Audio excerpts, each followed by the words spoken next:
So now, ladies and gentlemen, without further ado, I'd like to introduce our keynote speaker of the afternoon, our host for yesterday and for today, Ambassador Andras Simonyi. I already said a few words about Ambassador Simonyi earlier this week. It's really been a pleasure and an inspiration to get to know him and also his work throughout our time at ICD. Ambassador Simonyi is a very active member of the advisory board of the ICD, and I've learned a lot from him, really from somebody who knows culture diplomacy from all directions. As a kid growing up in Hungary under communism, where you so eloquently have spoken about also the power of rock and roll to reach you, as the Hungarian ambassador to the United States, where he actually started his own group called Coalition of the Willing, where they would actually perform around DC as well as on some of the main TV networks around the USA, and currently as the director of the Center for Transatlantic Relations for Johns Hopkins University, where it's really an honor that you can host us here, and you're continuing, I think, your lifelong dedication to strengthening the transatlantic relation using culture in addition to the political and the economic fields.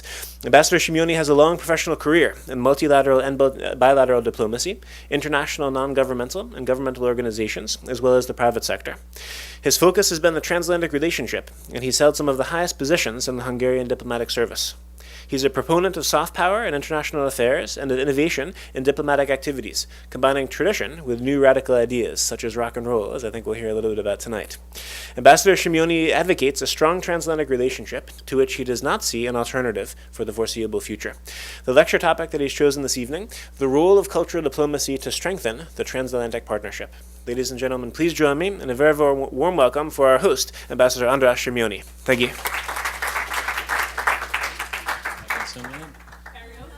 What's your favorite song? Okay, so I just want to. Okay, I'm going to be very rude because, of course, this is the theme we chose with Mark. I have about 45 minutes max, and I've like to ask you, how tired are you? I mean, how fed up are you with all the lectures that you've heard today? Okay, hey, I think that was a sign that you might want to do something different, and I've chosen to do something different for you. And Mark, you will excuse me. I'm not going to stick to the topic that we already. What I'm going to do, I'm going to show you two practical major events. I'm going to talk about two major events that I did as an ambassador, which is kind of outside the box, and which shows you that it's perfectly possible for a small country to create some buzz even in this very, very difficult city.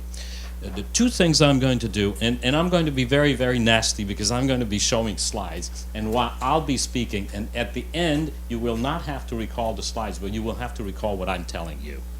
Okay? And there will be a test because the doors are locked downstairs. If you can't, it's true. It's true. We'll close the doors. You can't get out of this building if you don't pass the test. No, sorry? Is it back to communism? During communism, we found our way out. But here, this is very strict. We won't.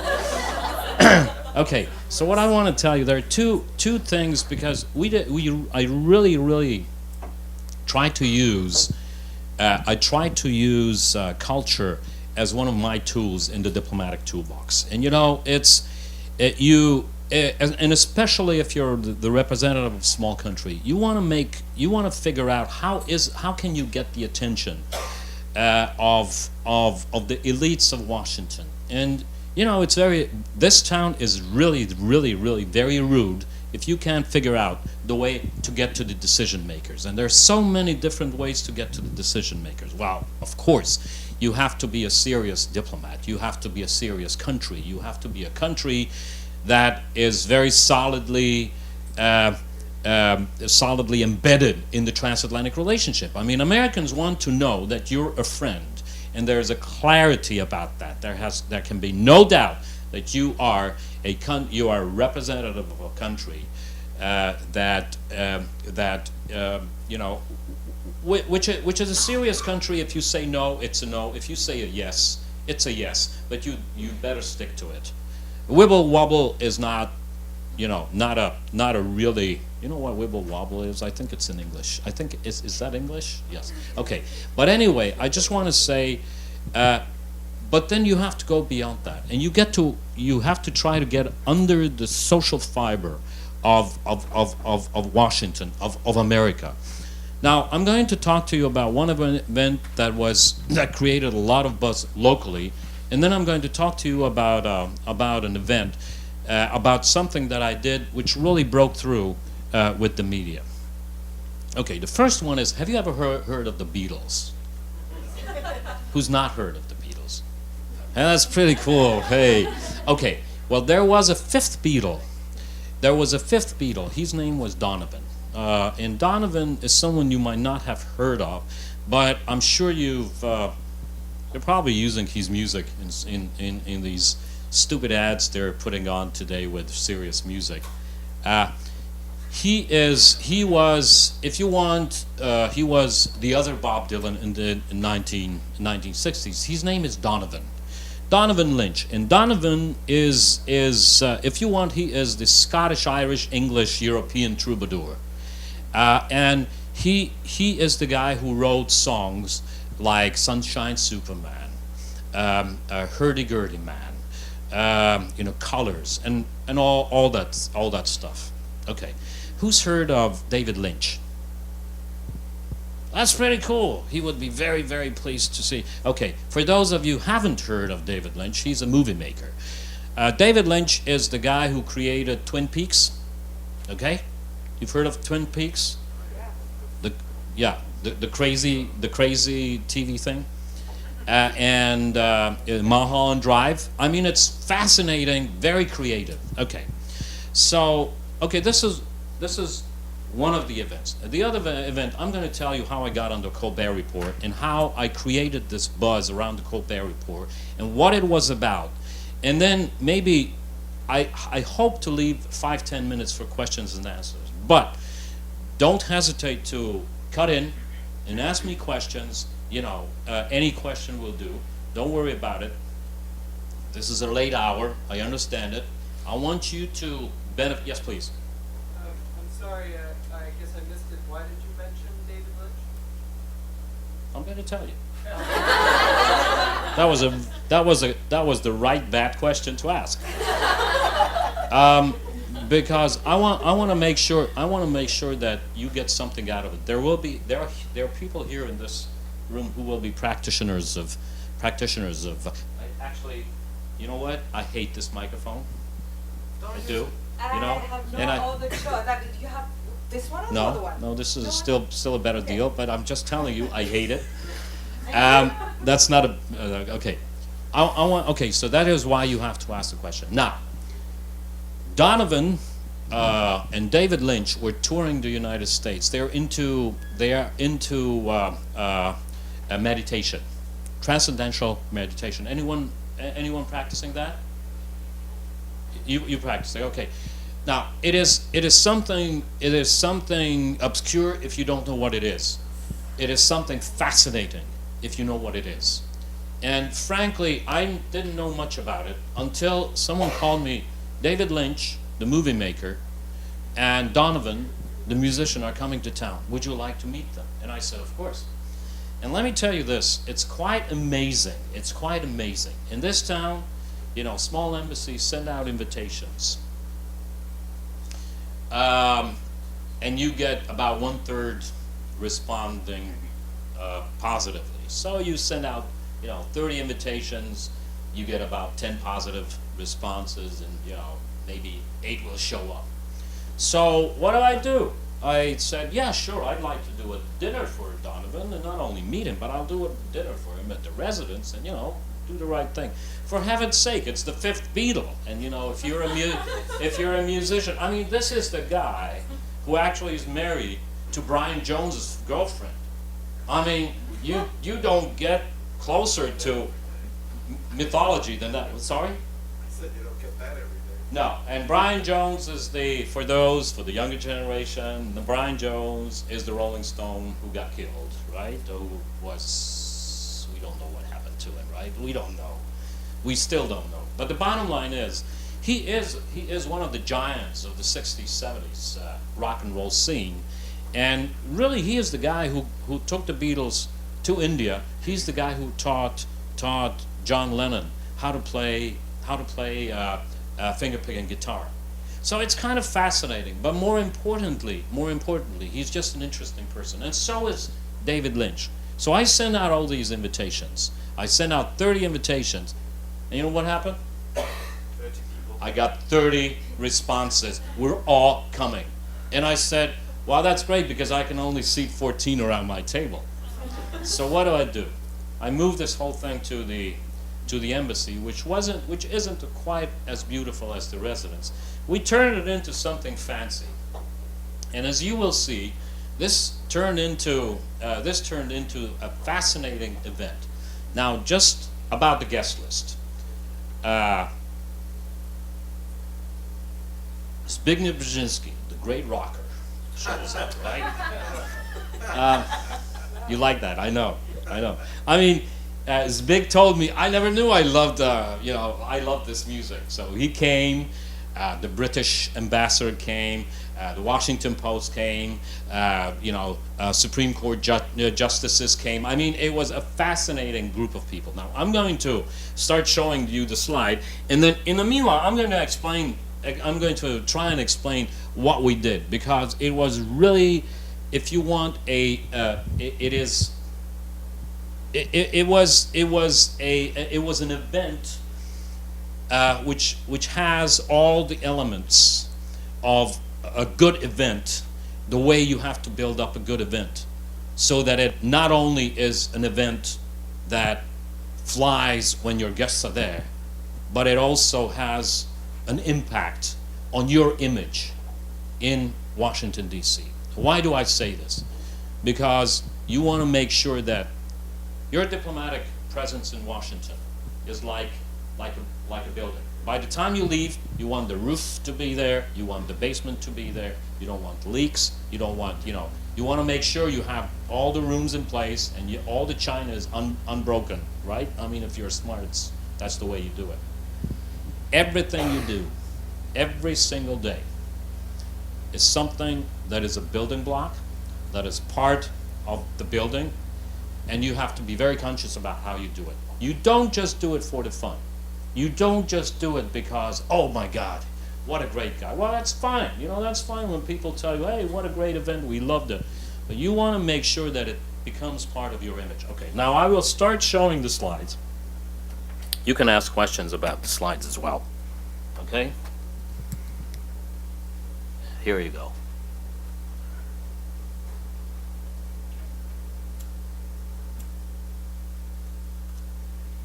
All right, and you will see this is what we turned the residence in. Okay, how can I turn it into a big picture?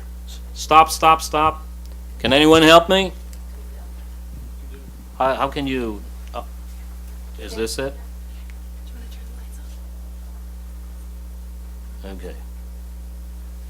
Okay. I mean, can you see it? Okay. Can we turn the lights off? It's cooler if you. Okay. This is what the residence looked like. This is what the residence looked like when we turned it into a real rock and roll place. We brought all the paintings over. We decorated also because David Lynch is a painter.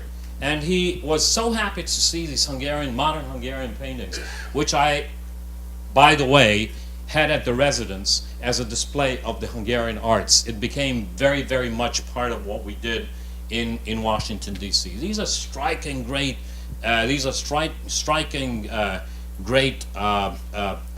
paintings, and it's now okay. This is Donovan. This is the former Irish Prime Minister.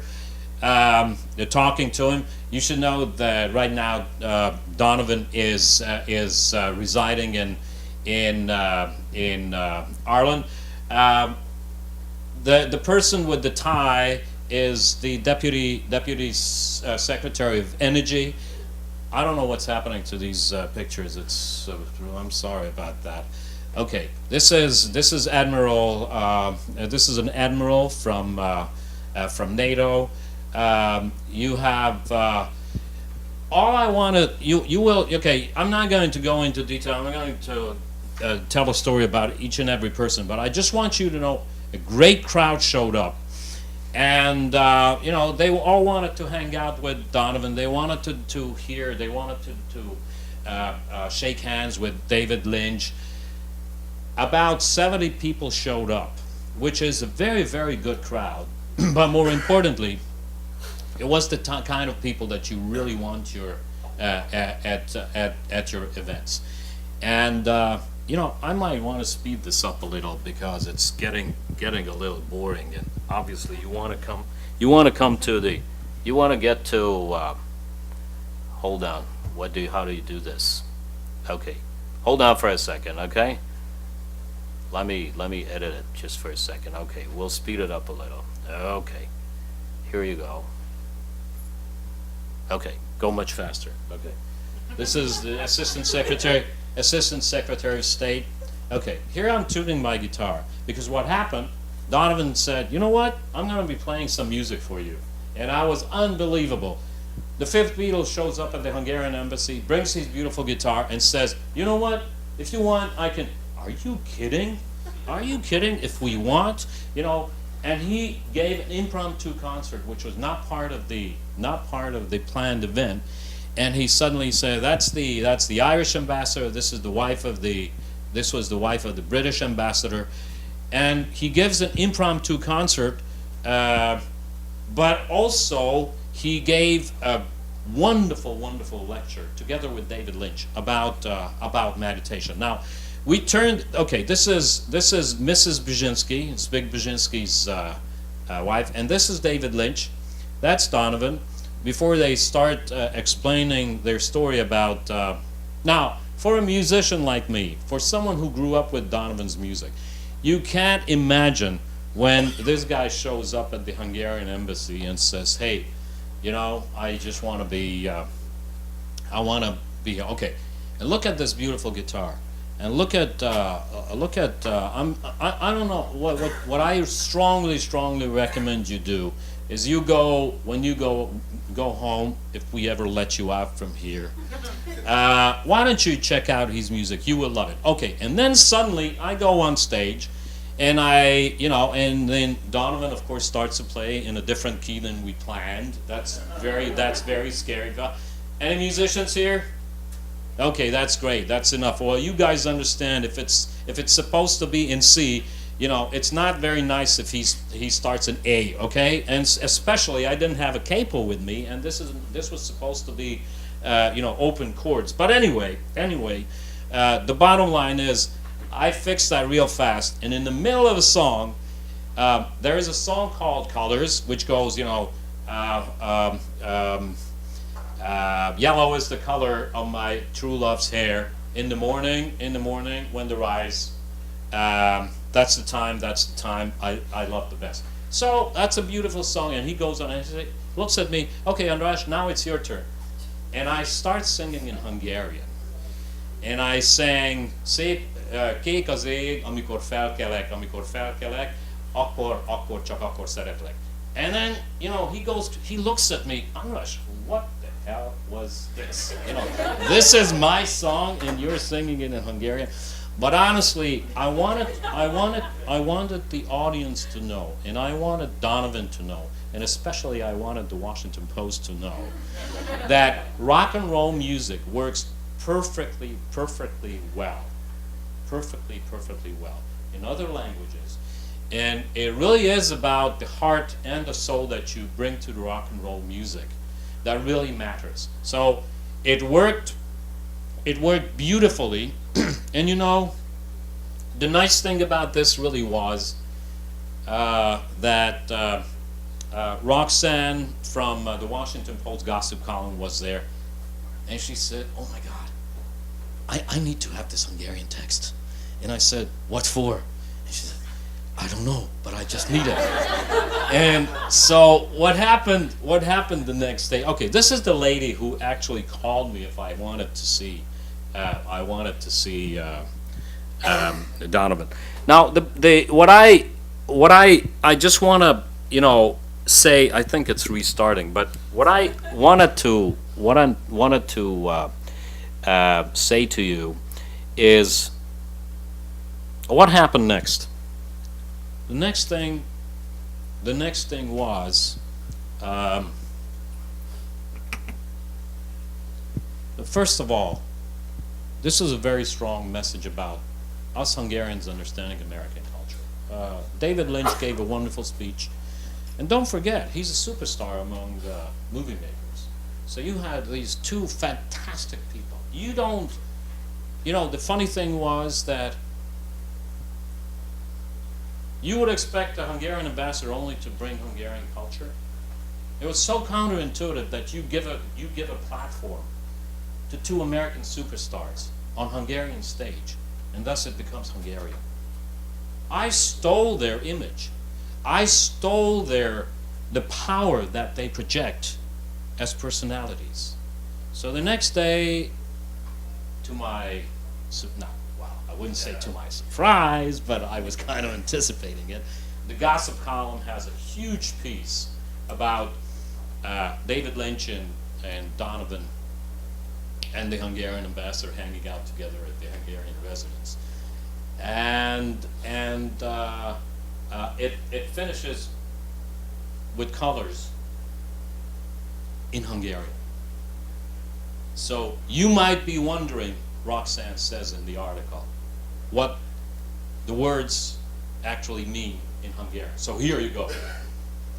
I guess this was a very, I think this is a good example of how you break through a very, very, very difficult crowd. Tastefully, no sweat. It was so elegant. Oh my God, people are falling asleep. I don't like that. Oh boy, what did I do wrong? Come on. Okay, no air, right? Okay, you guys are diplomats. Okay, so I just want to say this is you saw it's a combination of high profile diplomacy because the participants were the people that you work with every single day. And on the other hand, you brought in very unlikely actors, very unlikely cultural figures, and you mixed the two, and it can work wonders. Okay, the other thing I want to talk to you about is the Colbert Report. Because, yes, please. Can I ask you something about the previous event you described? Yes. What was was there any public reaction after the column was published? Oh yeah, all the other embassies went crazy. They said, "How did you do it? No, how do we get Donovan and David Lynch to the Austrian embassy?" That's a Hungarian secret. I'm sorry, I just wanted to have all the questions later on, then you can finish, and we can have 10 minutes. Okay, I'm watching the clock. Don't worry, I'm watching the clock. So, what I want to do is, and then you can collect your questions because the two things hang together, in the sense that both of them are kind of outside the box. These are not the typical things that ambassadors do, or dare do. I mean, it is always risky to do something like this because you can make a fool of yourself. I mean, me going on stage with Donovan, and I get scared and the wrong key. Donovan, stop, please, because you're in the wrong key. What key are you in? I mean, you can't do that. I mean, you kind of have to. Okay, I mean, if you play enough concerts, you know that we always mess it up. I mean, there is no concert where you don't mess it up when the bass player doesn't start in the wrong key. But that's besides the point. As an ambassador, you have to be very careful not to make a fool of yourself. And I think that is if you want, the risky part. But the gains, the quote-unquote publicity you get, the image building, I mean, it really is sending a very strong signal about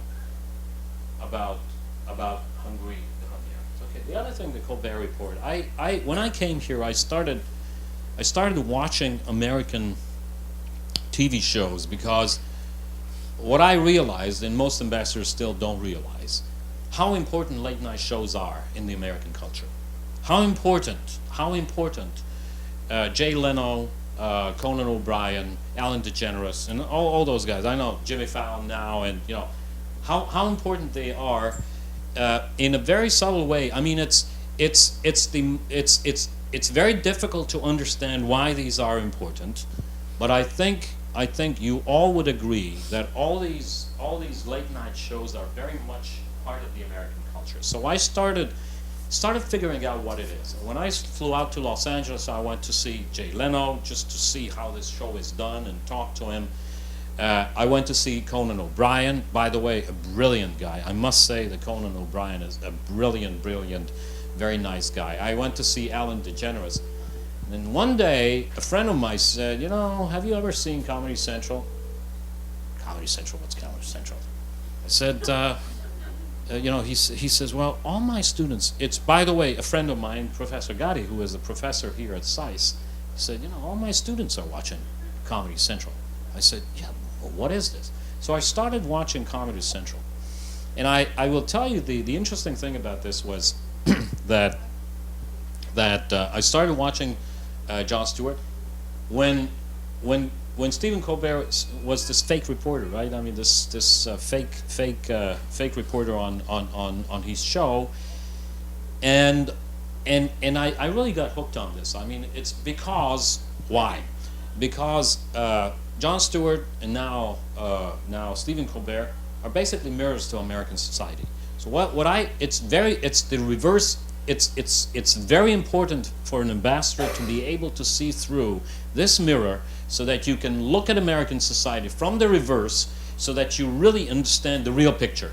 And that is very, very difficult. I was so lucky, and I'm forever grateful to Professor Gotti, that he explained to me why this is important to the students. It's not, first of all, it's not true, because what did conservatives say? Conservatives said, wow, this is a disaster. They're learning from this show and they're not reading the newspapers. And I said, that's silly. That's silly. These people, if you don't know the real thing, you don't understand Jon Stewart. If you don't read the real newspapers, you don't understand Stephen Colbert. So I think, therefore, he's heard it before, so it's okay, he goes. So what I want to say is, I wanted to figure out, you know, I mean, my God, it would be a big deal to get on one of these shows and present Hungary as a country that really understands what American culture is about. But you don't get to these shows. I mean, it's not like, hello, Mr. Colbert, this is the Hungarian ambassador, I'd like to be on your show. Hey, what do you think you are? Okay, so anyway, that's not the way it works. I did get, you know, when I went to see Conan O'Brien, he did surprise me to put on the show, but he didn't tell me he would. So it's, you know, I'm sitting there and talking to my wife, and boom, the camera zooms in, and what are you doing here, Mr. Ambassador? You know, when we don't fight a war in Iraq, I watch your show, so that's how I'm here. And that was really scary. But I gotta tell you that this was nothing compared to the opportunity that came up. One summer day when Stephen Colbert at that time was discovering the internet as a source of new ideas, and they were scanning all these ideas every single day. They would want to figure out you know, what could we do that really is funny. And they came across this bridge naming project in Hungary, where the Hungarian Ministry of Economy had a tender to name a bridge after, you know, name the bridge after someone. And there is this, and it launches a tender, and Stephen Colbert, you know, says, "Oh, I want to participate." So in the end, it turns out that you know. Out of Chuck Norris was for a long time #1. Then I got a call from Tony Curtis. Remember, you know Tony Curtis? Tony Curtis is the guy who plays Some Like It Hot, and you know, Marilyn Monroe's lover. Oh boy, that was not nice, was it? Okay, who says it was not nice? That's good. Oh, it was good. Okay, but I just want to say, I got a call from Tony Curtis and says, why aren't you naming the bridge after me? I'm a Hungarian. You should be naming, why Chuck Norris? I said, you know, wait a minute. Stephen Colbert got 15 million votes. There are only 10 million Hungarians. So I'm standing in Budapest in my shorts in the garden, you know, I was on leave. I'm standing in the garden, you know, my wife runs out to the garden and says, hey, you got to come and see this. Colbert is on Hungarian television. It turns out he made it. Stephen Colbert even made it to Hungarian television. So, which is a big deal. No, it's not. And so, by that time, I had already built, and this is the, if you want, this is the professional part. By that time, I had already built some kind of relationship to Stephen Colbert. We had a meeting scheduled that summer in June. Unfortunately, President Bush had to fly to Budapest on the day we had our meeting, and so I had to send my regrets. Unfortunately, I have to be with the president in Hungary. I can't come to your show. And he wrote me back a handwritten note, which is, you know, which is kind of nice, and said, you know, you come anytime you want. Now, why is this interesting? Because we had discovered Stephen Colbert way before he became a star, and that's a lesson you must learn, whether it's in culture, whether it's in diplomacy, whether it's in politics. It's a smart idea to discover, you know, try and figure out who are the people that are going to be really, really important. And you make friends with these guys before they are secretaries, presidents, superstars, and before they have their own TV show. So anyway, we had this relationship. In 15 minutes, I was on the line with New York, and I was talking to Stephen Colbert.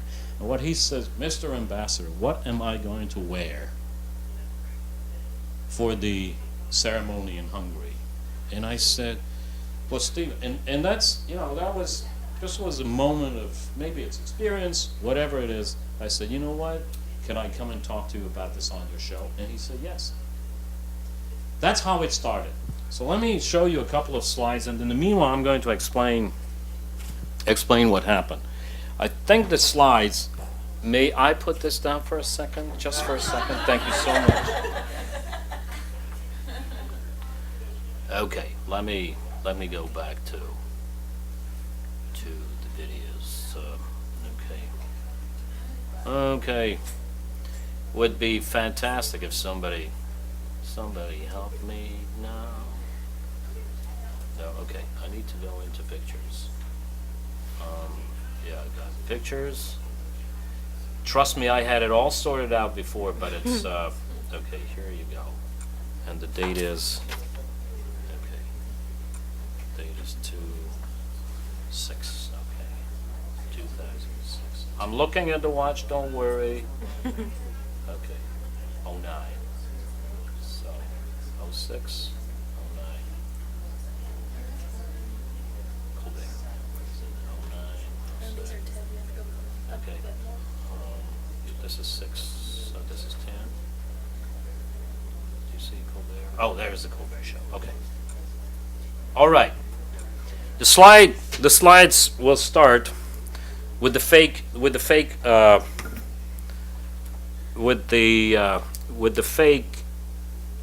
passport that I created for Colbert. I'm going to show it to you.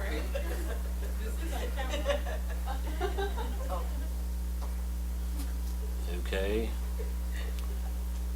Hold on for a second. It's coming. Trust me, it's coming. All right.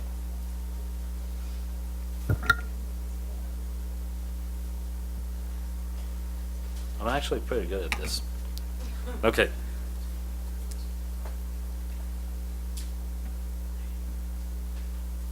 I created a, no. Hey, wait a minute. It's too fast. This is too fast. This is way too fast. Okay, hold on for a second.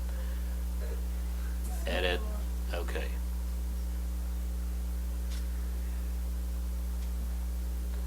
Okay, hold on for a second.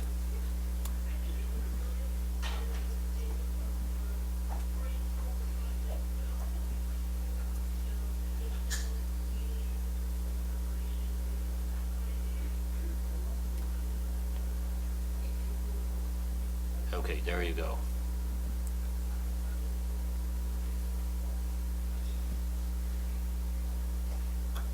Okay, so here's, okay, this bloody microphone. Okay, so what we did is we really prepared ourselves, and we got to the show, and when I started talking to Stephen, he said, this is what my staff would like you to do, and I said, you know what, we have a different story, and you wouldn't believe this, but he said, you know what, your story is okay, so we will play along, but I did not give away everything. I didn't give away the fake passport.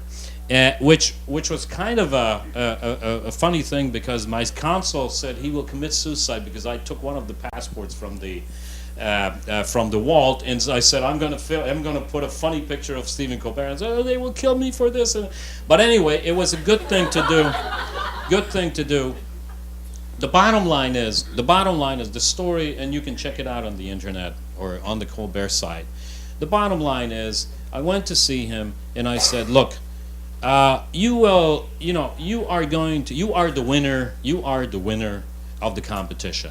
There are two minor things that you will have to do to fulfill the criteria. One, you have to speak Hungarian. And then he says, oh, well, hid. Well, the only one word he knows in Hungarian is hid, which is bridge, because it was about the bridge. So he wanted to please me. He said, hid. I said, okay, that's taken care of. And I said, unfortunately, the other thing, which is a little more complicated, we can take care of it, we're Hungarians, is that you have to be dead. And the fact is that you can only, thank God, you don't name things after living people in Hungary anymore. We used to do that, and it's not funny. Anyway, we created all this stuff for him, and I also gave him Hungarian money, which he tried to give me back. If he was asking if he could fix this thing with this money and make it a little faster and easier. I put all the documents. I created a fake document from the Hungarian embassy with the coat of arms of Hungary, and put it in this beautiful envelope, and which I presented to him. We have a couple of pictures later, this is the staff. That's my daughter-in-law, who was very excited too. Yeah. But anyway, this is now the amazing thing about this. First of all, this was probably the most risky, but by far the most interesting and most effective, if you want, public relations effort that I made. I mean, the next day, Madeleine Albright called me and, what did you do? What did you do on the show? And I got a couple of nice phone calls. That was kind of cool. And for a long time, this was, by the way, and this is kind of cool. For the long time, this was the most watched episode of Colbert. It was really funny. I was so scared. You guys don't know how scared I was. I knew this guy. I was watching this guy for a year then, and I know that he would rip people apart. He tears people up. I mean, yeah, okay. Isn't he funny? That's kind of funny, isn't it? Now, by the way, you have a live audience, and you cannot redo the show. So it's not like, hey, Mr. Colbert, just a minute, I think I messed it up. Can I repeat this sentence? That's not the way it works. If you mess it up, you messed it up, you look like a fool, you are going to be a laughing stock, and you are going to be laughed at by your peers. That's kind of nice to have, your name in the Colbert Report. I mean, come on, guys. This is where, so the bottom line is, now, half a year later, I did something there. I called Stephen and I said, I got something for you, and I'd like to present it to you on the show. And I had a master guitar made for him. It's a beautiful guitar, an eagle guitar.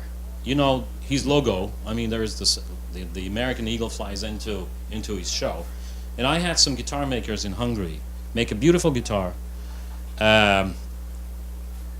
I don't think the IRS actually knows how much the guitar costs. Okay. By the way, we're parking outside. This is my driver and my secretary. We're parking outside. This is funny because when we went into the show, after the show, people came, you're the fake Hungarian ambassador, right? I said, No, sir, I'm the Hungarian. Ah, that's very funny. Ah, you are one of the funniest people I've ever. And so we go out and they see this big car and they said, oh my God, sir, you are. And of course the diplomatic plate and the driver and everything. So that was kind of funny. But let me say this. Okay, I mean let's speed it up because there are speakers who are coming and they will be very angry at me if I hold on for a second. Let me speed it up a little.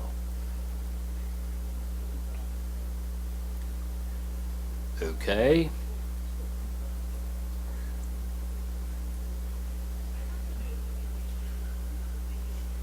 Okay, here, where are we now? Okay.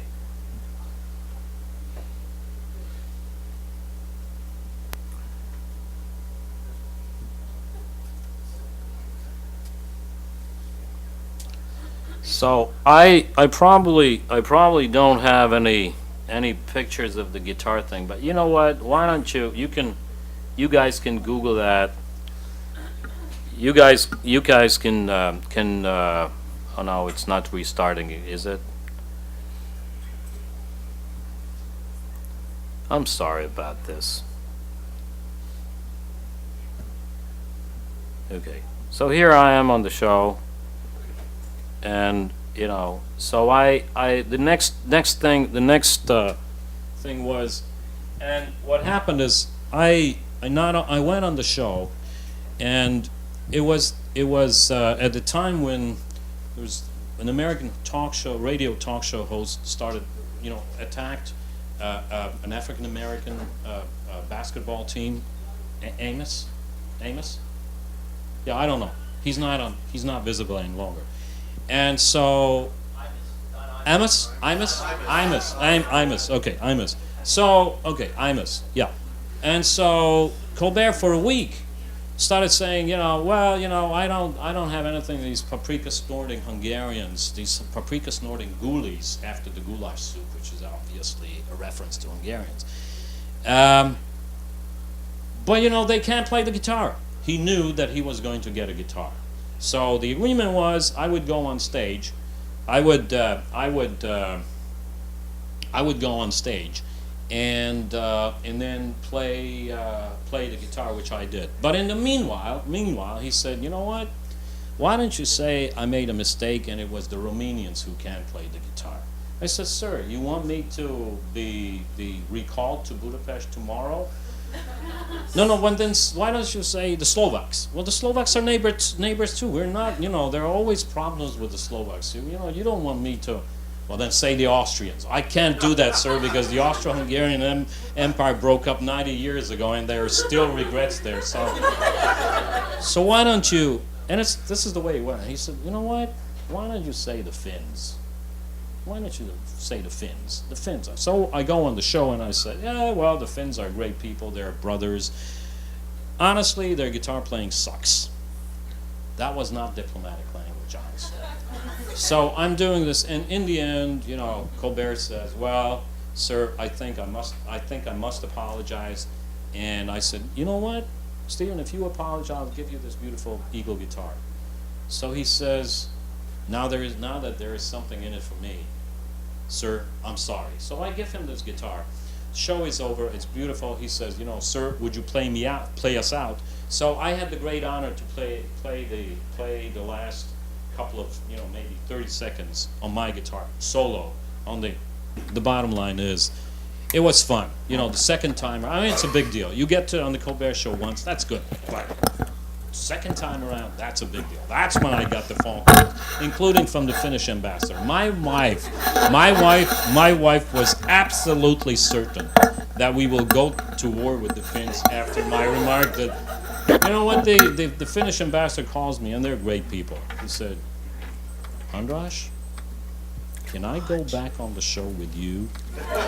So I said, no war, but it was beautiful. Now I want to tell you, and it's okay, and it's kind of fun, and I'll tell you in conclusion. Let me say this: when I departed from Washington, I had the greatest honor was for my farewell reception, where Secretary of Commerce was there, Secretary of Energy was there, Deputy Secretary of State, senators, congressmen. Colbert sent me a personal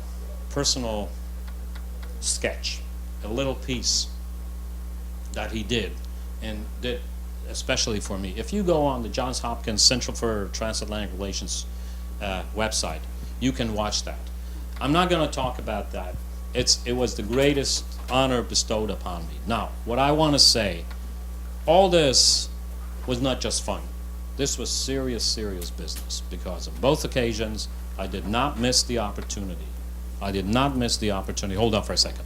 I did not miss the opportunity to say a few words about my country, to say a few words about the capital of the country, to make sure that Americans understand that that's a country in the middle of Europe, never heard of, but it's a country where you want to go to. You don't know how many emails I got. Sir, I've never heard about your country before, but you know what? That's where I'm vacationing this year. So I want to say that, and also on a more serious note, I went to the State Department. I went to Congress, and people said, you know, it's interesting, sir. You understand our culture. You understand us. And rather than taking away from my stature, it added to my stature. So I just want to say that that this is really, these are two highlights of what you call cultural diplomacy, non-traditional diplomacy. Thank you very much for listening to me. Thanks.